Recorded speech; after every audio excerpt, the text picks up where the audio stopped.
ही star fruits जेव्हा कच्ची असतात तेव्हा आंबट गोड असतात आणि जेव्हा अशी पिकतात त्यावेळेला गोड सुमधुर होतात आणि एक गोडसर मंद सुवास येतो. आणि ही फळं आपल्याला खायला आवडत असतील तरीसुद्धा आपण सगळीच फळं खाऊन नाही संपवू शकत. आणि माझ्याकडे ही पिकलेली फळं आहेत, तर यापासून 2-3 महिने टिकेल असा मला मुरांबा बनवायचा आहे. तर चला बनवूया. पण त्यापूर्वी एक तुम्हाला निवेदन आहे. स्वरूप छंदकलामध्ये वेगवेगळ्या विषयांवरचे व्हिडिओज आहेत. तुम्ही पाहिले आहेत का? नसतील पाहिले तर आता बघून घ्या आणि चॅनेलला सबस्क्राईब करून ठेवा. बेल आयकॉनवर क्लिक केलं की नवीन प्रत्येक व्हिडिओचं नोटिफिकेशन तुम्हाला लगेचच मिळेल आणि तुम्हाला तो त्याच वेळेला बघता येईल. तर चला आपण पदार्थ करूया. तर यासाठी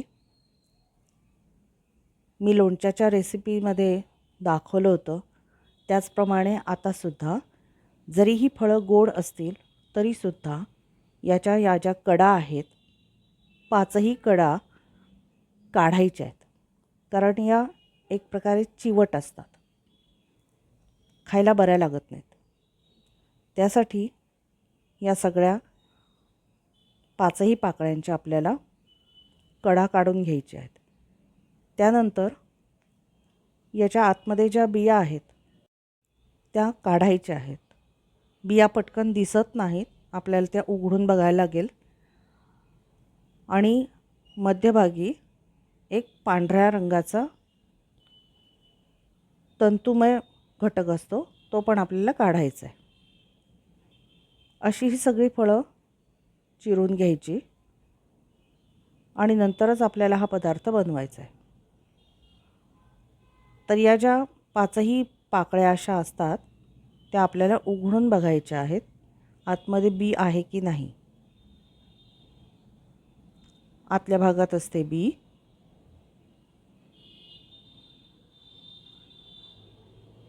ही फळं या सीझनमध्येच मिळतात. वेगवेगळ्या प्रकारे आपण ती खाऊ शकतो.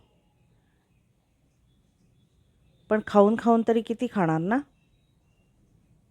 तर म्हटलं मस्त गोड गोड आहेत फळं, तर याचा आपण मुरांबा बनवूया.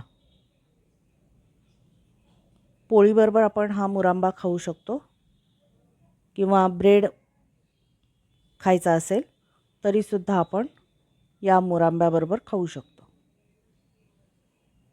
एरवीसुद्धा ताटात गोड पदार्थ म्हणून आपण याचा उपयोग करू शकतो. मस्त लागतो मुरांबा. आपण या सीझनमध्ये कैरीचा करून ठेवतोच, तसाच हा करमळाचा मुरांबा. तर अशा पद्धतीनं ही सगळी फळं आपल्याला कापून घ्यायची आहेत. यामध्ये बिया आहेत भरपूर, त्या आपल्याला नीट काढून घ्यायच्या आहेत. बी अजिबात ठेवायची नाही आहे.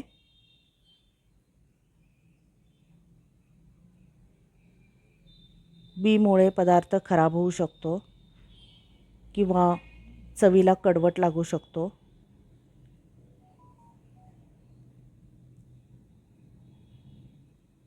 आणि अशा फळांना एक प्रकारचा थोडासा राप असतो, म्हणजे आपले हात किंचित काळे होतात. म्हणजे अशी करमळं ही भरपूर प्रमाणात आपण जेव्हा जर कापली तर त्याच्यानंतर काही तासानंतर लक्षात येतं की आपल्या बोटांचा रंग थोडासा काळपट झालेला आहे. म्हणजे जसं केळफूल कापल्यानंतर आपल्या त्वचेला जाणवतं किंवा तोंडली चिरल्यानंतर त्वचेला जाणवतं आपल्या, असंच थोडंसं त्वचेवर काळपटपणा दिसतो. नखंसुद्धा कदाचित काळी दिसू शकतील. पण पदार्थ तर बनवायचे आहेत आणि खायचे आहेत, त्याला काही इलाज नाही. ही फळं वेगवेगळ्या पद्धतीनं आपण अशाच पद्धतीनं स्टोअर करू शकतो वेगवेगळे पदार्थ करून. मुरंब्यासारखे पदार्थ काही महिने टिकतात. याच्यानंतर मी याचा जामसुद्धा करणार आहे. म्हणजे तो पण आपण पोळीला आणि ब्रेडला लावून खाऊ शकतो. यासाठी याचा जाम करणार आहे. ती पण मी रेसिपी शेअर करेन नंतर.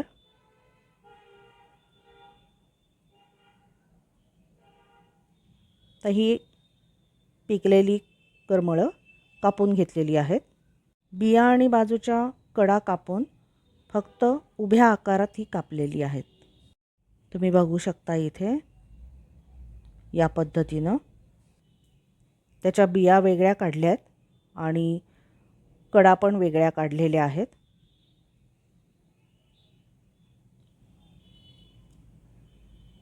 आता याचा आपण मुरांबा करायला घेऊ. आता मुरांब्यासाठी याच्या मी अजून बारीक तुकडे करणार आहे.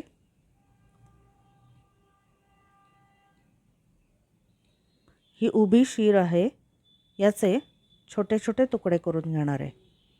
म्हणजे तो मुरांबा खूप छान दिसेल.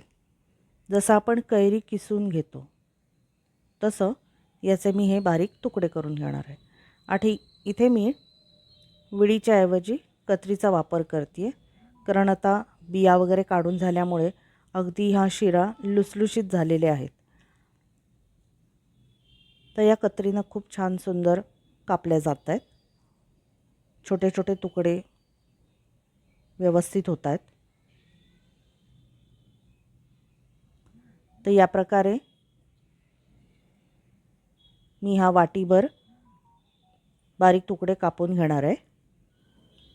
दिसायलाही छान दिसेल.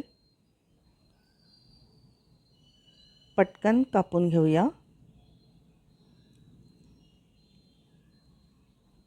प्रत्येक शीर नाजूक झालेली आहे.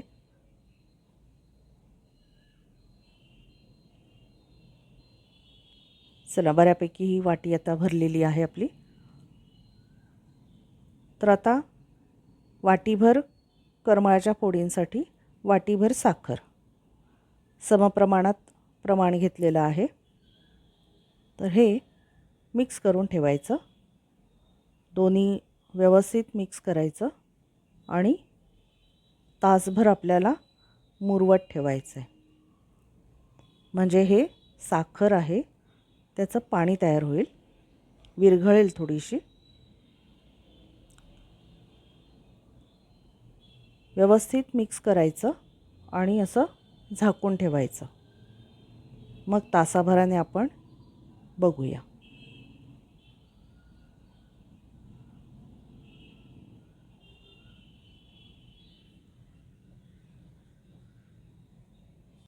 आता हे बघा, तासाभरानंतर याला थोडीशी साखर विरघळल्यामुळे पाणी सुटलेलं आहे.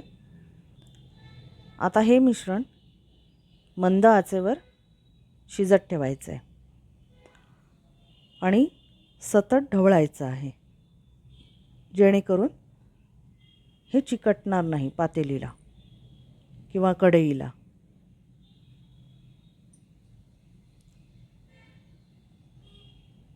चिकटला तर कदाचित करपल्याचा वास पण येईल. पदार्थ आपला खराब होऊ शकतो. वरचेवर ढवळायचं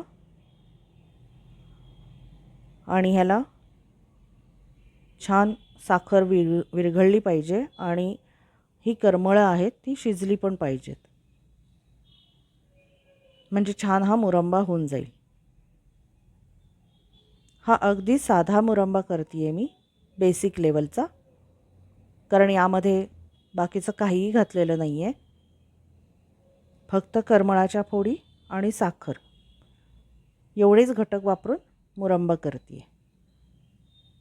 एकदम साधी रेसिपी आणि तितकीच सोपी पण. अजिबात टेन्शन न घेता आपण हे या पद्धतीनं मुरंबा करून ठेवू शकतो. अगदी शिजत ठेवल्यापासून 10 मिनिटांचासुद्धा वेळ जात नाही यासाठी. इतकी झटपट रेसिपी होते. तर अशा पद्धतीनं हे बघा, आता हे शिजलेलं आहे आणि साखरही विरघळलेली आहे.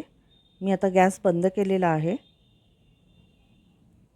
हे थंड करून घेऊया आणि छानशा बरणीमध्ये भरून ठेवूया. दिसायलाही खूप सुंदर दिसतोय. असा हा गोड गोड करमळाचा मुरांबा तुम्ही पण करून बघा. मी इथे साखरेचं प्रमाण जेवढ्याच तेवढं घेतलेलं आहे. तुम्हाला याच्यामध्ये कमी जास्त प्रमाण करायचं असेल तर त्याप्रमाणे तुम्ही करू शकता. हा मुरांबा तुम्हाला आवडला असेल तर नक्की व्हिडिओला लाईक करा आणि तुमच्या परिचितांमध्ये शेअर पण करा. पुन्हा भेटूया पुढच्या व्हिडिओमध्ये.